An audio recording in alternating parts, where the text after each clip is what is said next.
And welcome back, everyone, to a Wargiven Racing podcast. Today, we will be talking about the 24 hours of Daytona and the first two rounds of the Formula E Championship. Um, First, however, we're going to start with the 24-hour Crown Jewel Endurance race that took place at the Daytona International Speedway this past weekend.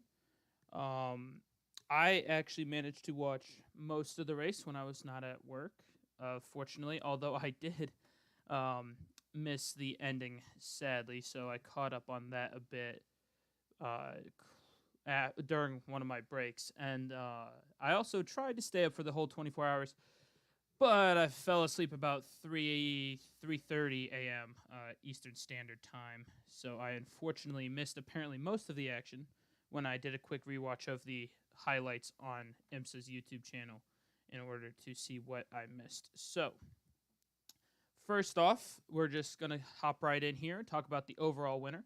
The overall win goes to Meyer Shank Racing and their Acura team with notable drivers of Tom Blomqvist, Helio Castroneves, Simon Pagenaud, and Olivier Jarvis, um, all of which have previously raced in IMSA, minus Blomqvist, who moved over from Formula E last year.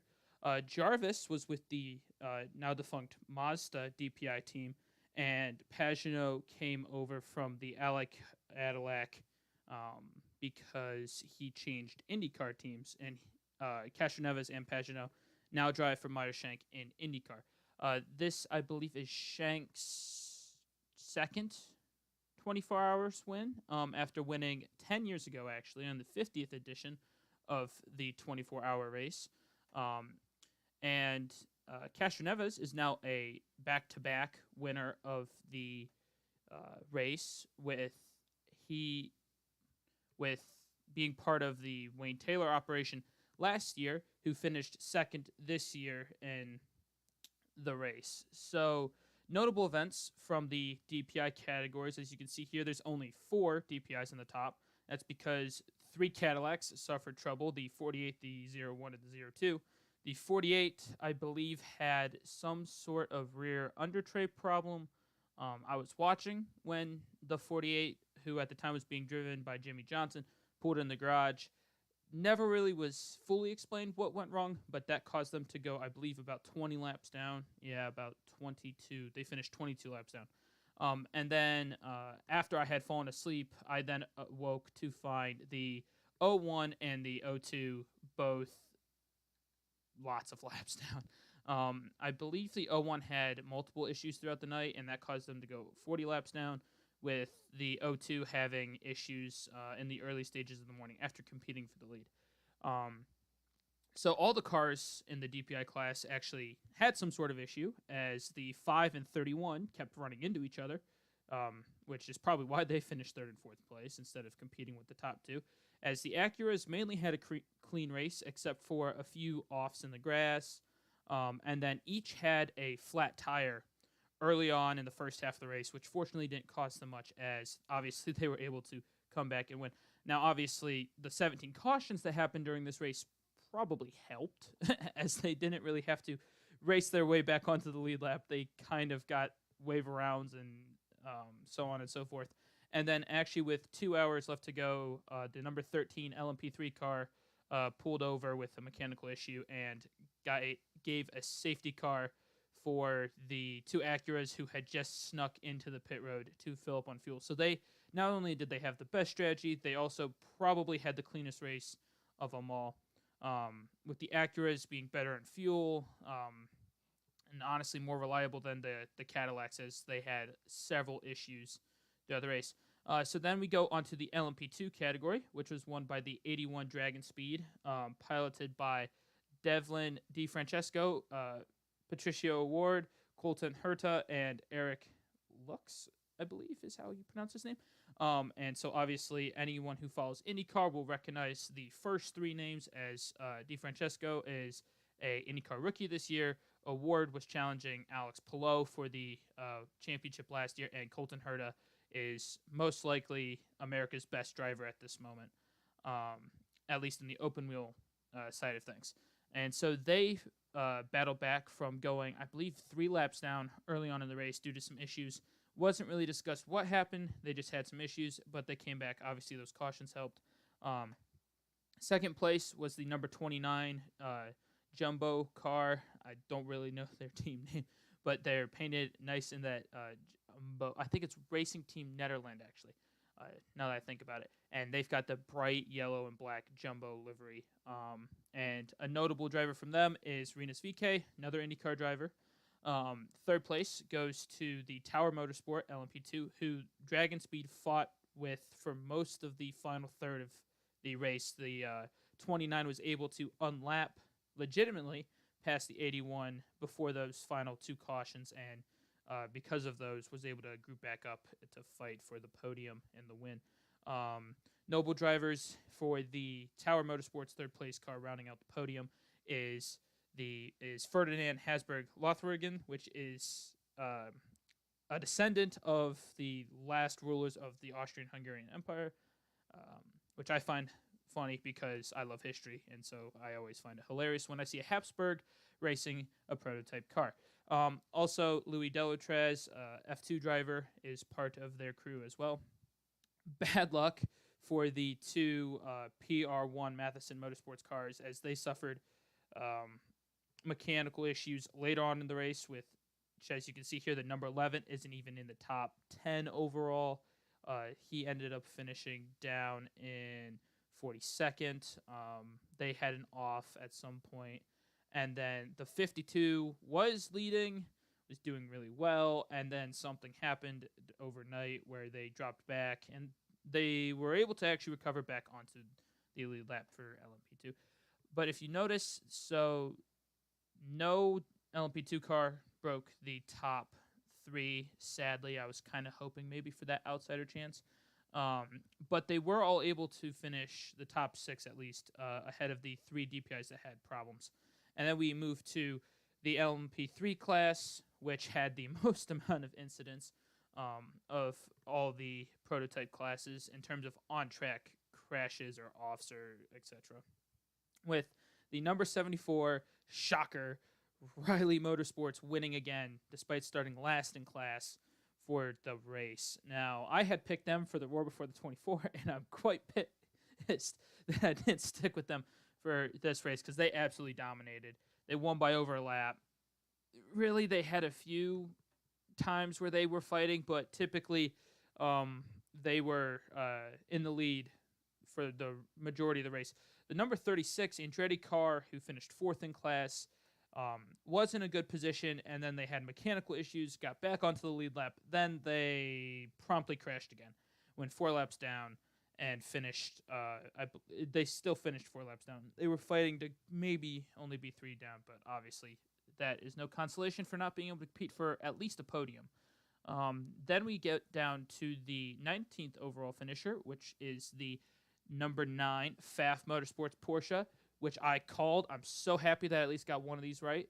The number 9 and 3rd place, the number 2, who finished 21st overall, the KCMG car, were fighting for legitimately the final 4 hours.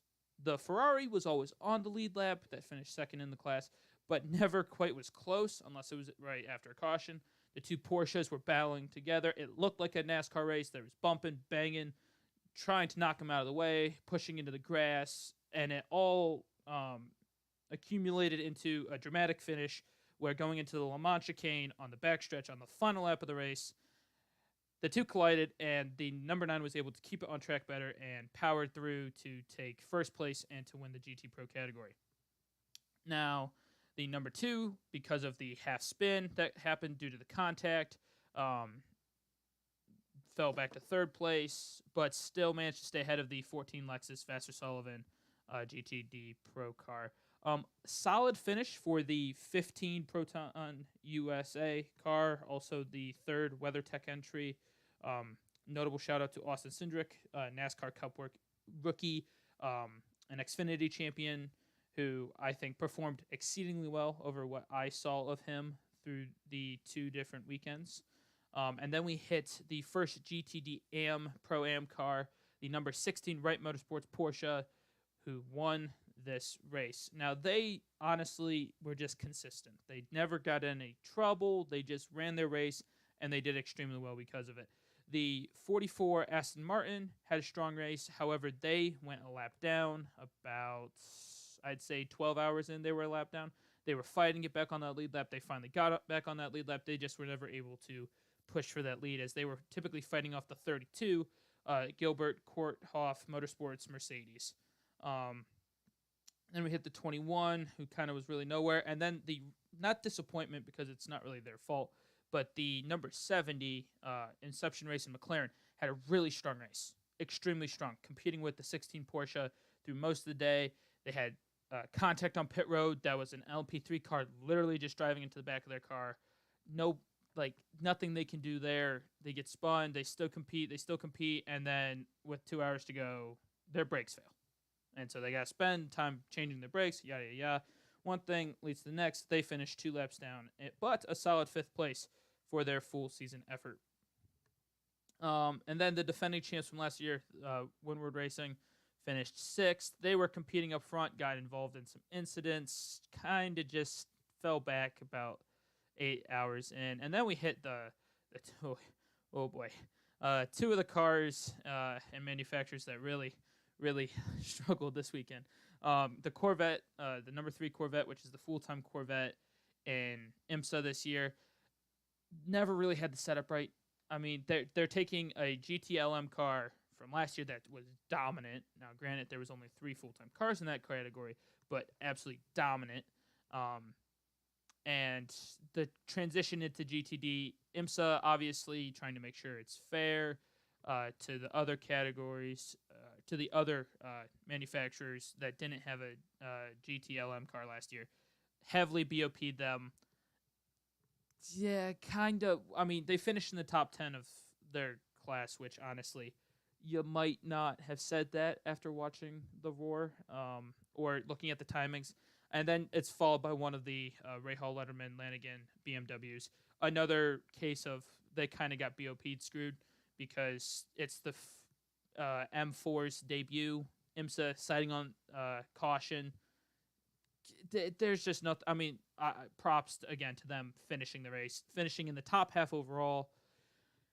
Honestly, there's just probably not too much they could do. And then we get to my pick in 33rd to win LMP3. That caused that caution with 2 hours left. Significant smoke was coming out of the rear of that car, which caused that caution. He pulled off beyond the tire barriers in the Le Mans chicane. Just, yeah, you know, it happens. Kind of sucks because he actually had came back, or they had came back from 2 laps down to fight with the Riley Motorsports car. I was getting excited. I was happy. And then that happened, and I was just like, well, crud. And then we just scroll through some more. Aston Martin, Lamborghini not having a great day. Another LMP3 car. WeatherTech Racing. This car just had mechanical issues throughout the night. I believe blew an engine or leaked significant amounts of oil over the track one point overnight. 41st is the other BMW from Rahal Letterman. Then it's the second PRI car, or PR1 car. Then it's the lone Acura. I mean, the attrition was quite horrible. Like, I'm pretty sure that 61st to, where's that Corvette? 30th? All had issues. Like, major mechanical issues, or was involved in a wreck. Props to the 12 Vassar Sullivan team that went, I believe, 20 laps down, 40 laps down within the first 2 hours of the race. After getting tagged by the number 47 Ferrari right here, who actually finished right ahead of him, but 18 laps ahead. The 47 got turned around going into turn 1. Looked like they didn't fully stop. They thought they were clear. They backed up, tagged the left rear of the 12, sent the 12 around, kind of just destroyed the rear left of the car. They had to change suspension and everything. Yeah, it was just really attritionist for all these cars in the lower half of the field. I mean, 30 cars involved in some sort of issue. I know it all says running over here. They definitely weren't all running. There were some pretty big hits. GMG Racing one of the first, I believe, the first retirement, and then there was this crash between these guys right here, the 28, the 23, and the 75. Right after a caution, then the 6 was involved in it, and it just kept piling up and piling up and piling up. So yeah, that happened. And so now moving over to just looking at some of my predictions for the race because I can't help myself and I like punishment. We're just gonna look at the predictions. So I predicted in DPI the 01 Chip Ganassi Racing to win. Didn't happen. Didn't even come close. They finished last in class. They finished 14th overall, and they finished 40-some laps down.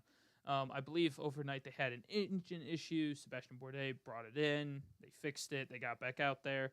I mean, obviously that's more of a pride thing because I wouldn't have blamed them for packing it up going that far down. So then with LMP2, PRI won Matheson Motorsports. Obviously I took the cheap way. It cost me since I picked the 2-car team. Their first car finished 4th in class, 8 overall. I mean, got involved, had some trouble. Fact he finished on the lead lap, probably a good result for them.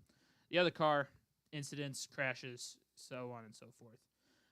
And then LMP3, the AWA, as I mentioned, had some sort of rear end issue, started smoking, pulled over as a precaution, caused a caution, probably helped decide the winner for this race, and finished 33rd overall. My pride and joy, the FAF Motorsports Porsche, probably the only time I'm going to pick a Porsche this year. Finished first in class, first in GTD, and 19th overall. Obviously, that has to do mainly with attrition, not pure pace. But I'm surprised FAF's car was still in operation after seeing how much they fought with the number 2 Porsche. If I was that 62 Ferrari, I would be quite upset that Porsche stayed together. Although still quite happy that I finished on the podium. And then the first of my contenders to be knocked out, the Vassar Sullivan number 12 Lexus. A solid 15th in class. That just shows how hard that team worked to get back on the grid, to get as much points as possible for the season. Because for DPI, GTD Pro, and GTD Pro-Am, this race counted towards both their full season points and the Michelin Endurance Cup. For the P2s and P3s, it was just the Endurance Cup. But, the pride, which is why they show up. And then Vassar Sullivan, 24th at GTD, 45th overall. Random predictions. So, the first one, got right. The overall leader at the halfway point would not win the race. A little bit of a cheap shot here because the number 5 was in front due to a caution.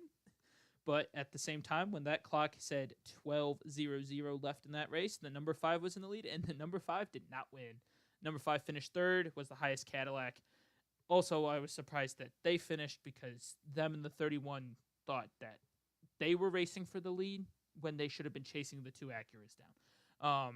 Anywho, my next prediction, a GTD AM car finishing on the overall GTD podium. Didn't happen. The highest was 6th, still respectable over a 24-hour race, where those factory guys obviously have much more experience, much more endurance, more training. I mean, the fact that a GTD Pro-Am car was able to finish in the top 6 is really quite impressive. And then LMP2 and P3 will have winners by more than a lap. False, LMP3 was correct because Riley Motorsports just kicked butt throughout the day, and fortunately for them, and then fortunate for this prediction, the way the caution cycled out, none of their competitors could get back on the lead lap. LMP2, different story. For most of the day, it was the number 8 Tower and the number 81 Dragon Speed on the lead lap. But due to some cautions, the 52 PRI car and the 29 Racing Team Netherland got back on the lead lap. So they had 4 cars on the lead lap. So that was incorrect. And then my final prediction, which was true, 3 different manufacturers will be on the GTD Pro-Am podium, which was true. The Wright Motorsports number 16 with the Porsche, the Aston Martin, the number 44 Aston Martin, and then I believe the number, what was I want to get this correct because I don't want to screw over the team that I get wrong. Oh, who was it? The number 32. That's right, the number 32 Mercedes. So that wraps that up for the most part. So the next race and the news desk is the final part of the IMSA portion of this podcast. The next race is at Sebring International Raceway for the 12 Hours of Sebring, the second race of the unofficial Triple Crown of Endurance Racing, together with the Rolex 24 and the 24 Hours of Le Mans. It's also the second of the Michelin Endurance Cup races. It will be held on March 19th, which is the same weekend as the opening race of the World Endurance Championship. And then moving to the news, Ford, the Blue Oval, American motorsports icon, has announced that they are working on a Mustang GT3 car that will debut in 2024, which will be their return to IMSA GT competition for the first time since leaving GTLM after 2019. Also, they plan to work with WEC to build a car that will work with their specs for 2024 Le Mans like approach, which would be awesome because I would love, as much as I like the Cadillac, as much as I think the Cadillac looks great, as much as I like the Cadillacs, I'm a Ford guy. I root for Ford in NASCAR, and I'm happy to be able to root for Ford in endurance racing. And then other major news is IMSA is renaming their top class. It was rumored to be the LMDH after the type of car, which is the cousin step sibling to the WEC LMH car. But they're going to rename it the GTP class, which is Grand Touring Prototype, which is a callback to the top class of the IMSA series in the 1980s. That had, I believe, 8 different manufacturers appear in it over that decade. Next year, I know that Audi, Acura, Cadillac, BMW, and Porsche are the 5 so far announced. And then, obviously, LMH cars will be brought over, or can be brought over to compete. So that could lead Toyota, Peugeot, Glickenhaus, who am I forgetting? That's Bikols, who's not fully announced yet for WEC this year, but may come. Alpine probably not, as their LMH car isn't debuting till 24, 25, and I don't think their LMP1 like grandfathered car would be allowed. But so that right there is 8, 9, possibly next year's Rolex 24, which I'm praying that I'm gonna be able to go to. Really hoping that'd be a great way to start off my year. And so that wraps up today's IMSA coverage. And now we will move on to Formula E.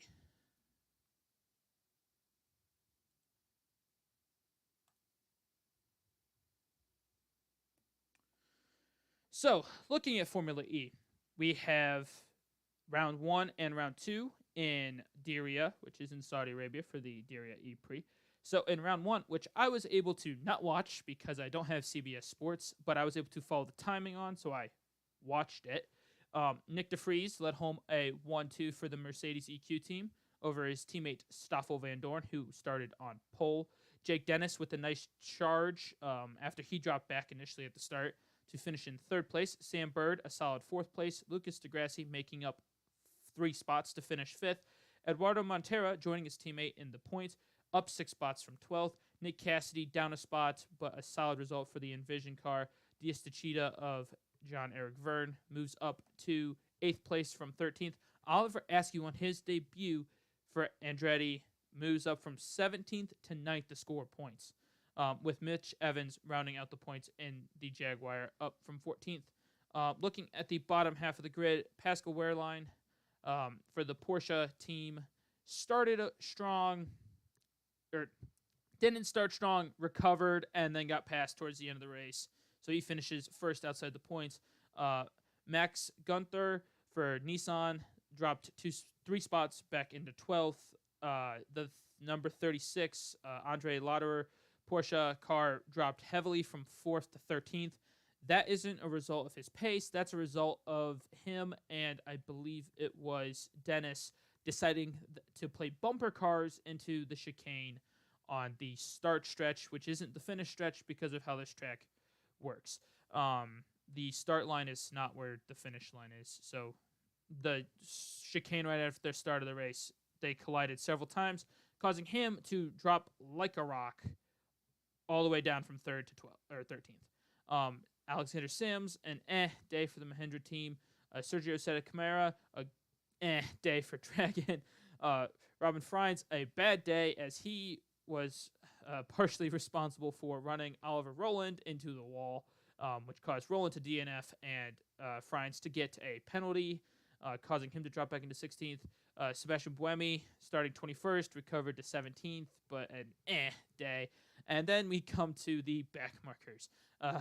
Dan Tickdom on his debut beats his teammate Oliver Turvey in the Neo 333 car, which was absolutely nowhere in the race.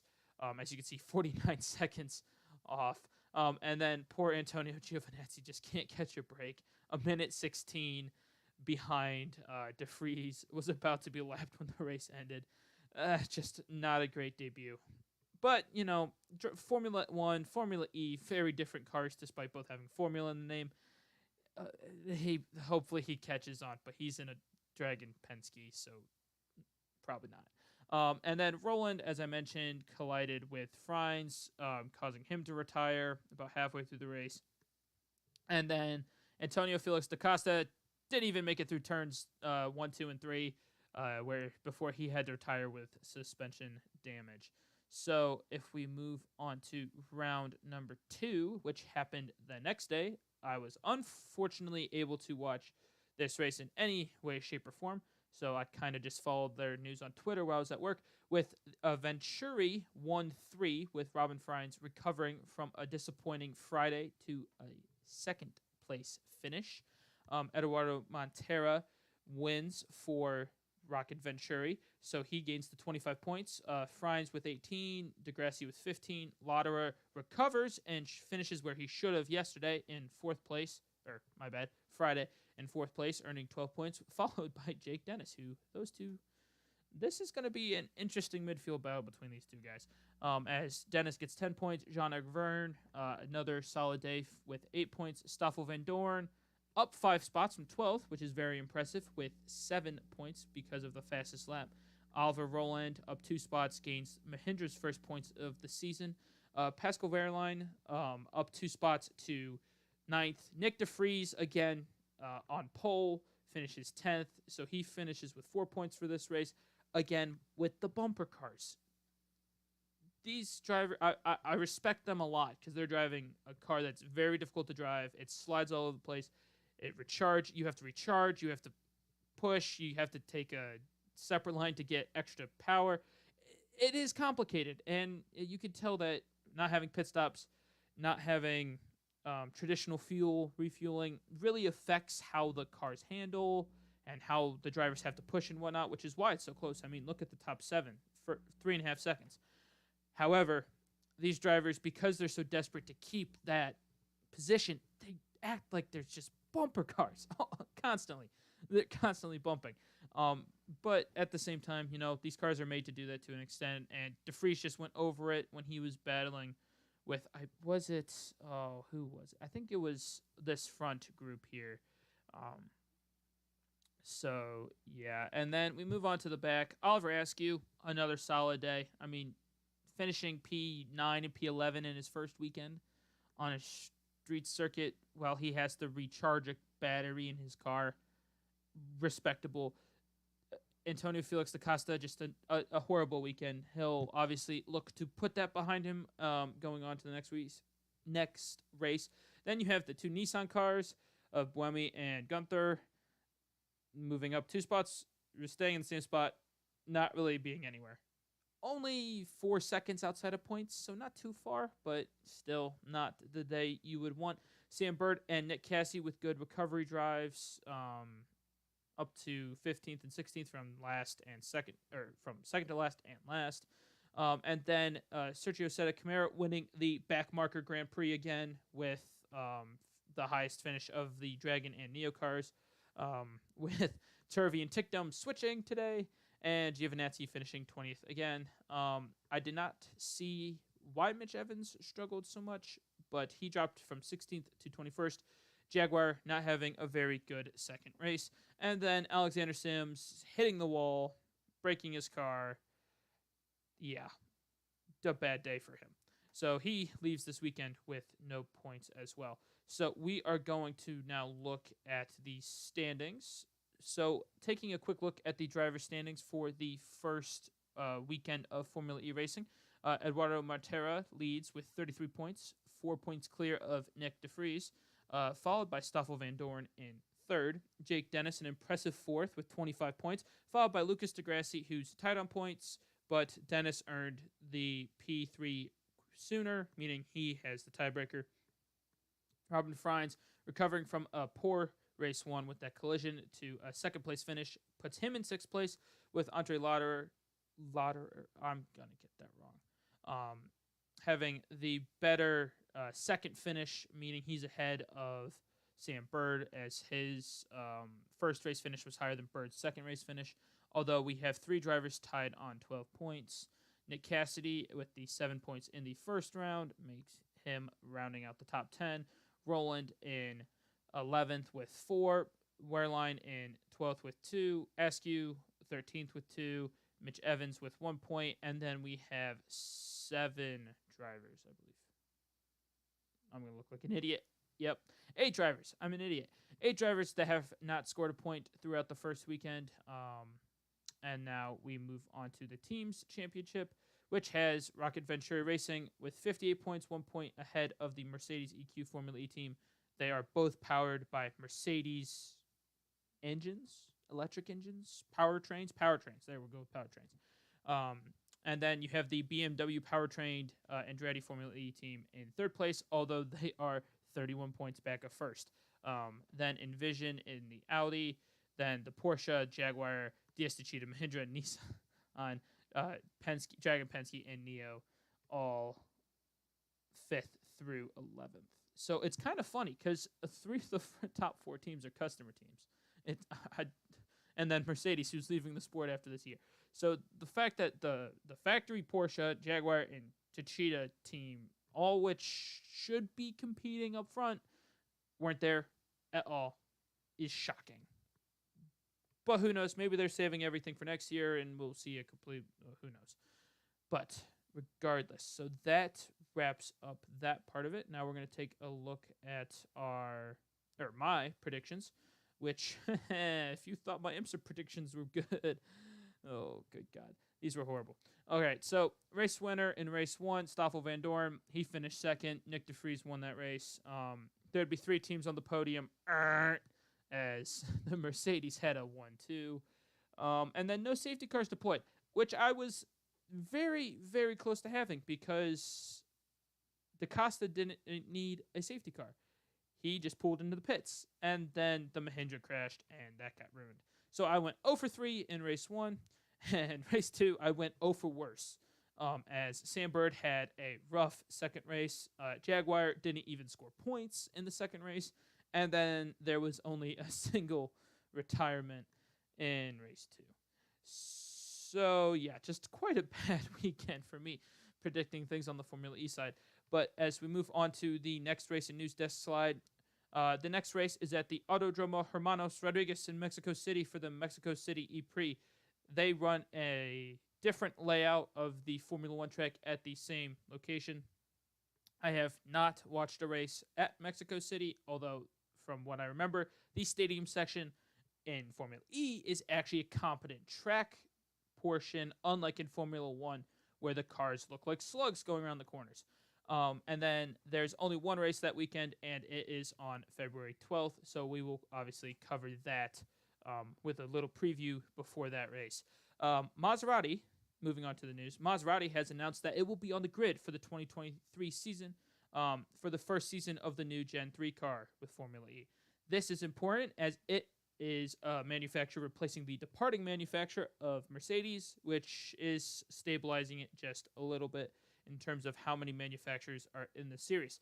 The calendar may have a new track to race at next year, as Formula E executives were quoted with targeting Hyperlabad. I don't know how to say that city name, but very large city in India being targeted as the next location for Formula E as they expand their Asian influence in the series after they will hold the delayed Jakarta and Seoul E-Prix first races this year. Jakarta and Seoul were meant to have races last year, with Seoul the last 2 years, but the COVID-19 pandemic has put a stop to those, meaning that their first races will be this year, barring any sort of uptick in the virus. And then some other news that came out, shocking me a little bit because Formula E has always mainly been street circuit heavy, where they focus on bringing the action downtown. With the exception of last year, I believe they raced a doubleheader at Valencia, which is their first time on like a purpose built track, like actual layout. As while they have raced at Hermanos Rodriguez in Mexico City, they've raced at a very heavily edited track. I wouldn't really call it it's purpose built, but nonetheless, I digress. So executives of Formula E have announced that they may have to change layouts to help accommodate the new car, which is more powerful than the current car. That is what I like to hear. If the drivers struggle with this car, that means they're going to struggle with the next car. And while I don't want to see them crashing all the time, I like when the drivers actually have to have talent in order to drive the cars. Again, hopefully that means recharging, or however they call their refueling, air quotes, aspect. But I'm really excited for that car next year, which also builds into IMSA and WEC having their new cars in convergence and everything. So 2023, very, very good year, hopefully, for motorsports. All right, so final thoughts on IMSA and Formula E race weekends. IMSA, fantastic race. Love the Rolex 24. I'm going to stay up for all of it next year if I'm not there in person. Obviously, if I'm there in person, I'm going to try to stay up for all of it. If I'm at home, I'm going to try to stay up for all of it. I love sports car racing. There was just nonstop action. Finally got a perk of having Peacock other than Premier League Soccer and IndyCar content, was that I could watch this race without commercials. It was glorious. One big criticism, if I was on TV, I would have been throwing something at the TV. They went to commercial, I think, every 6 minutes. Legitimately, on average, every 6 minutes. Commercial. It could be a race for the league commercial. Now, granted, it's a 24-hour race, and you got to get the commercial time in because overnight, it's on Peacock. No one's really watching. But, oh my God, so much dead air on Peacock. I mean, I was happy to watch the race on Peacock, but there was no, anywho, if you're going to do that where Peacock's the full time, anytime you are on commercial, you have a backup crew that is Peacock commentary only. They get their breaks when the normal commentators are on. There has to be commentary. You have to make the fans stay engaged, and you need commentary for that. I understand it's hard. I understand that you need some breaks. You can't do it for 24 hours straight, but utilize your resources, NBC. I had to get that off my chest. Another big thing about their TV direction, the driver interviews. I understand drivers in the race, interviewing them. If you're going to do that, at least put the action on track on your small camera. I know you have it. You use it for NASCAR. You use it even for IndyCar. Just do it. Even worse was the fact that they're not even going side by side for these interviews with people outside. I love that they bring in legends of the sport and other people. I love hearing all that input. But I'm watching the race, and I think it was GP Laps. If you follow his channel, highly recommend. He said it on Twitter. I'm here to watch the endurance race. I'm not here to watch. I think it was Kyle Petty. Yeah, Kyle Petty give his interview on Zoom. Sure, have it. At least split the screen. I mean, come on. He shouldn't be on screen for 15 minutes. I'm sorry. He's a nice guy. He's good at his job. He really is. His NASCAR coverage and TV shows pretty good. But he shouldn't be full screen during the race. Not when this is the type of sports car racing that this is, where there's lots of cautions. There were 17 cautions. 17. I mean, to fill the space then. I mean, I think one of the cautions, and rightly so, safety first and all that, there was a 30-minute caution because they were cleaning up 5 GT cars or 4 GT cars in a LMP3 off the banking. Obviously, you got to get that done. You got to make sure everything's. Go to the interview then. I don't care if I don't hear pit stops live because it's not green flag and it's caution and you know they're going to reset. Just okay. So that's the IMSA rant done. Now we move on to Formula E rant.